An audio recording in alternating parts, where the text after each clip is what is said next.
think we talked about the mental challenges. Do you have cases where you've had mental challenges in your life, and what are your thoughts about that, and how did you get through it if you had some? I've had mental challenges quite a few times in my life. As a youth, my time in college with the birth of my oldest son and all the things that come with school, whether that's class, football. I also had to work because I had to help provide for my oldest at the time. So there's just a lot going on where I contemplated, do I drop out of school? Is this life for me? Dark thoughts, and it wasn't. That's not the only time that those thoughts have creeped into my head, but I've definitely sought out help outside of just the locker room, just somebody, a counselor or something that I could bounce what I'm feeling and just have somebody listen, have somebody maybe give me a response.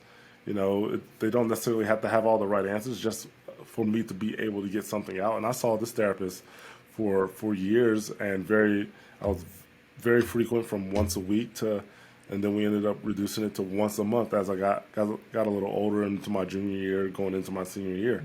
So I would hope, if you are struggling with some type of mental health, I would hope if anybody out there listening is struggling, to find themselves or just feel weighed down because the life kicks rocks at you a lot. If you're feeling down and stressed out and feeling anxious and depressed, do not think seeking for help is a weakness. And I think that's the tough part, especially if you're in the military, or especially if you're an athlete. It's like, you don't want to be seen as you have some type of weakness in you, right? It's like, you don't want to be seen as weak and vulnerable, but sometimes you have to be, so you come out on the other side stronger, more resilient, and ready to conquer the world.